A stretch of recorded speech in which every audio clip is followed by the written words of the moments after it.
একদিকে মার্কিন রণতরীর গর্জন, অন্যদিকে ইরানি ড্রোন ও মিসাইলের মুহুর্মুহু আক্রমণ। সব মিলিয়ে পারস্য উপসাগর এখন এক আগ্নেয়গিরি। এই চরম উত্তেজনার মধ্যেই হোয়াইট হাউস থেকে এলো এক নাটকীয় ঘোষণা। প্রেসিডেন্ট ডোনাল্ড ট্রাম্প জানিয়েছেন, হরমুজ প্রণালীতে বিতর্কিত সামরিক অভিযান প্রজেক্ট ফ্রিডম সাময়িকভাবে স্থগিত করা হচ্ছে। তবে এই ঘোষণায় স্বস্তির চেয়ে রহস্যই দানা বাঁধছে বেশি। মঙ্গলবার সন্ধ্যায় নিজের সামাজিক যোগাযোগ মাধ্যম ট্রুথ সোশ্যালে ট্রাম্প এক দীর্ঘ বার্তায় জানান, পাকিস্তান ও অন্যান্য বন্ধু রাষ্ট্রের অনুরোধে এবং ইরানের সঙ্গে একটি চূড়ান্ত চুক্তির পথে বড় ধরনের অগ্রগতির কারণে তিনি এই পিছুটান দিলেন।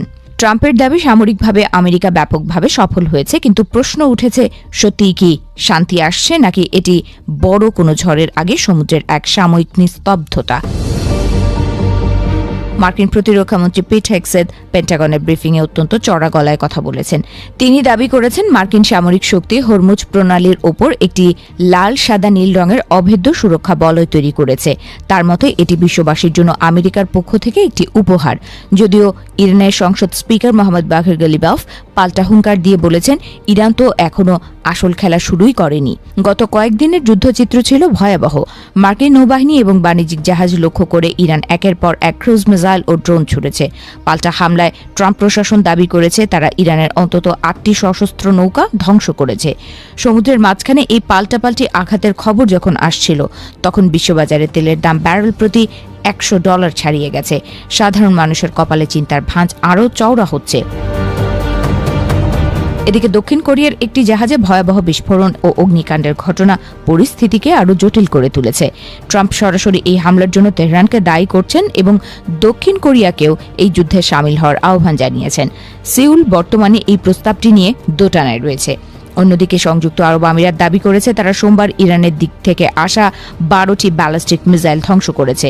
মার্কিন পররাষ্ট্রমন্ত্রী মার্কো রুবিও এক সংবাদ সম্মেলনে দাবি করেছেন, ইরানের সঙ্গে সরাসরি যুদ্ধ এখন শেষ পর্যায়ে। তিনি বারবার বোঝাতে চেয়েছেন যে প্রজেক্ট ফ্রিডম কোনো আক্রমণাত্মক অভিযান নয়, বরং এটি আত্মরক্ষামূলক পদক্ষেপ।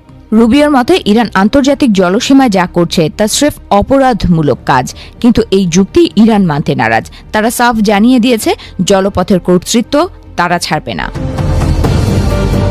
বিশ্বের প্রধান শিপিং কোম্পানিগুলো এখনও গভীর সংশয়ে।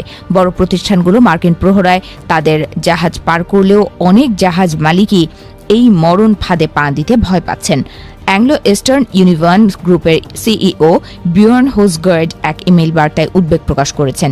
তিনি মনে করেন, দুই পক্ষ যতক্ষণ না একে অপরের প্রতি নমনীয় হচ্ছে, ততক্ষণ এই পথে নাবিকদের জীবন হাতের মুঠোয় নিয়ে চলা অসম্ভব।